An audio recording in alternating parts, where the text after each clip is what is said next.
And I was so frustrated. People feel like you don't have a real job if you're a crochet artist, right? So I just felt like, why not stay and build this craft that God has given me, right?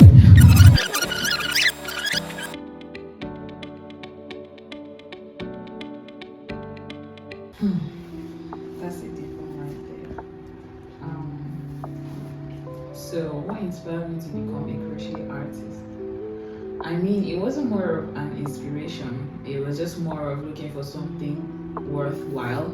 I mean, everybody kind of figured out their passion. Should I put it that way? 2020 lockdown.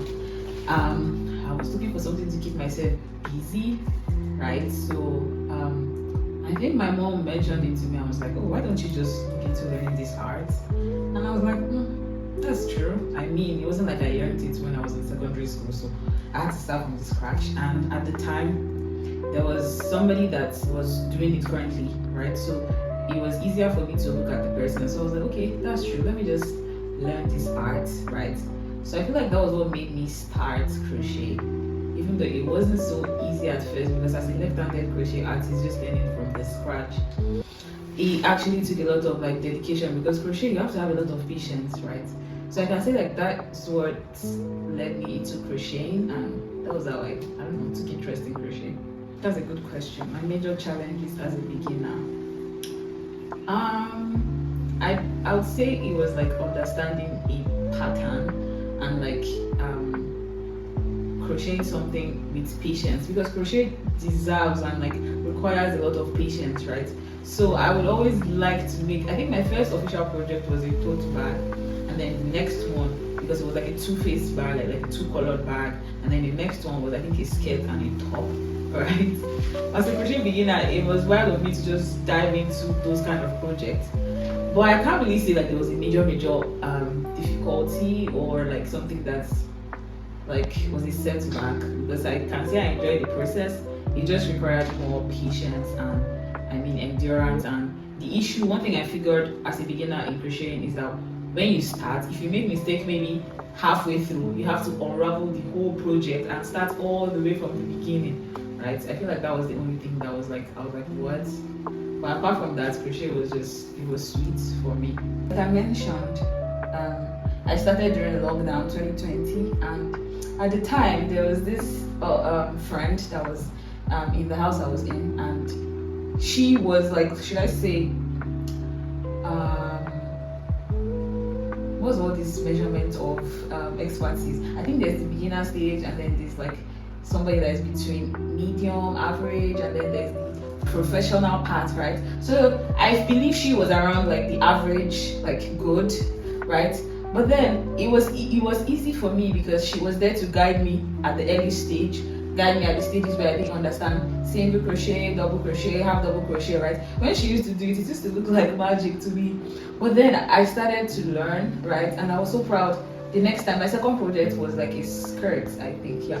I was so proud when I made the skirt, right? It was so beautiful. I was so happy, right? But I believe that having someone to take me through that initial stage, because I had to learn from the scratch, right, helped me a lot, right? So after she left, during lockdown, she left, and then I had to start relying more on YouTube tutorials and you know, although when she was there, I still was watching YouTube tutorial, but then like she was just there to guide me in places where I could not comprehend whatever they were saying, right? So after she left, and I started like having eyes and desire for big projects, like projects that are like somewhat complicated, but I mean God helped like a lot. So yeah, that was how like it went during my learning phase. I wouldn't say learning online was a problem, because I was a visual learner, so like getting YouTube tutorials, if I found that a particular YouTube tutorial is not aligning with exactly what I want to make, I'll move to the next. So I don't think YouTube has helped me like a whole lot. I've learned a lot from YouTube. I've produced a lot of design from YouTube, right? So I mean, like everybody teach differently, so I wouldn't say like there was like a hassle there. Yes, and I feel like it happened with a particular project.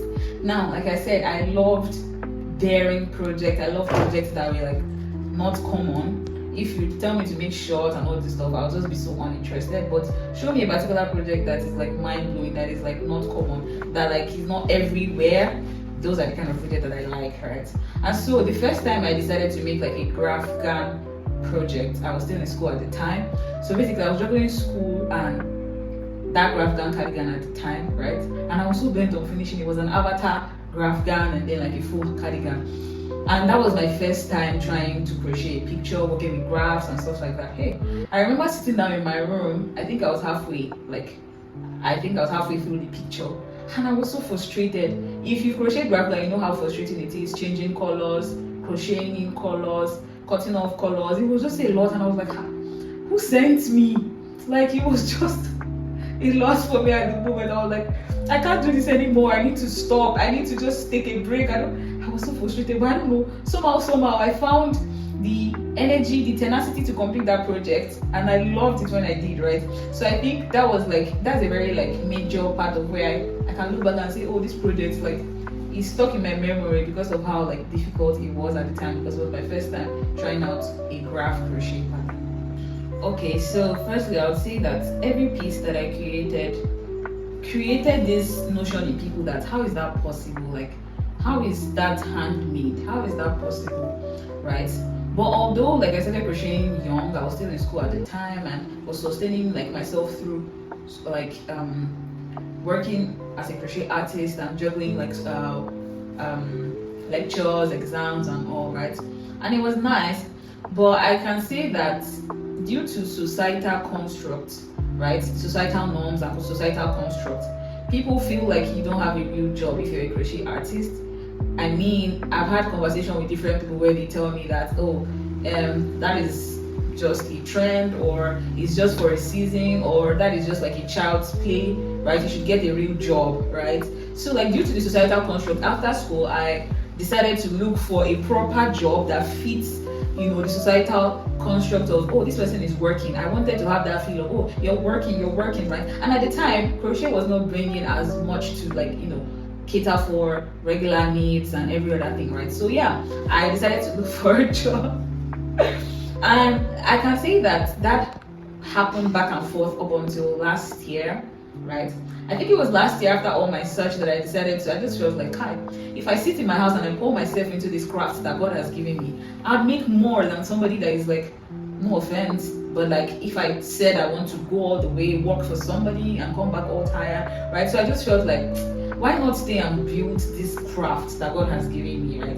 But then sometimes, like, you know, business is in season, like there's the highs and the lows of business. So sometimes during that lows, I'll be tempted to say, why not just look for like a stable? Because there's this facade, right, that people believe that, okay, as a business owner, your income is not stable, right? You have to look for like a stable income, right? And I cannot lie that sometimes I'm tempted to be like, oh, why not have like something that is sure, you know, sure. But I mean, we thank God we are here, still here, 6 years. This year will make it 6 years and counting. Glory to God. My first ever crochet project, like I said, was a tote bag. I remember it vividly, right? I think I was trying to do like something different, as like that was the first time I'm crocheting. So I made this tote bag, right? The front was brown and the back was black, right? And then I think the stitch I used for the brown was it like a half double crochet or something, and then the black was another stitch which I can't remember at the moment, right? But yeah, I remember when I finished that bag, I was so proud. I did the hand and stuff. I was like, ooh, right? So yeah, it was beautiful. Well, most challenging crochet project. Okay, so I'll say like this particular client, when I was in school, she ordered this gown. She wanted to use it for her birthday, right? So the gown was going on well, and I'm the kind of person that when I'm working with a particular client, I like to carry them along, because when I'm freestyling my work, when I have a desire to create a particular pattern, that exact pattern that I see, or if I want to modify that pattern to suit my own taste, I have that picture mentally, right? I create crochet mentally first before I birth them with my hands, right? And so when I'm dealing with clients, especially when like they don't really have like a picture to depict what they want, I like to carry them along in order to like get the exact picture that is in their mind, right? So I was carrying this particular lady along, and she was quite a nice person, right? So but when it got to the sleeve area, she wanted a kind of sleeve that I think could only like be sewn, like a material called sewn sleeve, and I'm like, hey, this is crochet, how am I supposed to create? She was like, oh, I want a cup hand, I want this. And that time I was still like, let's just say I was still a beginner, not really beginner, I think I would say like averagely good, but I was just so like frustrated and stranded at the time, because I was like, how am I going to do the measurements? How am I going to do this? But at the end of the day, I did what she loved, and she was so happy. She sent me voice notes. She was so happy. Like, she sent me videos, she sent me pictures, and that made me believe and like helped like build my business portfolio and confidence. Well, I would say that being a crochet artist entails, like I said, having a lot of patience, right? A lot. And I feel like I can't take out the factor of God, right? God really helped me. Like, he does help me daily, right? So I'd say that God is a part of, like, a big part of my creativity, like the source of my creativity, right? So I'd say plug into God, make sure that that is where God is leading you to, right? And then if that is exactly where God is leading you to, he would be your creativity source too, right? So naturally, the craft requires a lot of patience, right? A lot of understanding. You have to learn the basics. You have to be well aware of your basic stitches, single crochet, double crochet, because those are the abbreviations that you see in all these tutorials, right? Or if you prefer to learn under somebody, right? But then all these abbreviations, SC, DC, HDC, those are the weird languages that you see. But like we say, crochet has like the languages that we speak, right? So all those acronyms, if you are not familiar with it, it will help you when you're watching tutorials. And this, like, watching tutorials really helped me in my own journey, because like, apart from like the person I mentioned earlier that like was there during my beginning stage, YouTube tutorials, make them like your go-to if you're experiencing any issue, right? So yeah, I'd say just be tenacious. It's a really productive craft. So far you've determined in your heart to do it, it will pay off. Well, I wouldn't say it's underrated, but the probability of going out every day and meeting somebody that wears a crochet piece is like, it's not really high, right? The probability of me walking into a 5,000 seater hall and being the only person wearing a crochet piece is really high, and that's happened to me like countless times. So I'd say that Nigerians, most especially, don't really know the worth of crochet. They don't value the time and the patience, everything that it entails to make a particular piece. They don't really see it as that. And I mean, you can't blame them, because like, they'll be like, why should I give you that amount of money just to make a shirt when I can just, maybe go to Yaba and get? Do you get? But the thing about crochet is luxury. Crochet is one of a kind. When you walk into a room with crochet, there's just this esteem it brings to you, right? Crochet is like, it's not common. It's an outfit that is not common. It brings attention. When you walk into the room and you're putting on crochet, people want to see you. People want to see who you, want to know who you are, want to see you, want to size you, right? But then when you wear crochet and people size you, it's just like, even though they don't really know you, they size you in some way that you know that crochet is luxury. There's this esteem it brings, like I said. So yeah, I would say it's not really valued as much in Nigeria, because they don't really see the reason why they should wear a particular piece that can be bought for a high amount, right? But then abroad, I feel like they need it, like maybe in the sense of like sweaters and stuff like that, right? But I think it's valued in the sense of maybe all this beach wear and pants and bra stuff, and that's not the kind of crochet I want to be doing, right? But yeah, I believe that it's gaining more recognition in Nigeria, and it's getting more popular. People are becoming more aware of the craft, and people are becoming more aware of the beauty of crochet.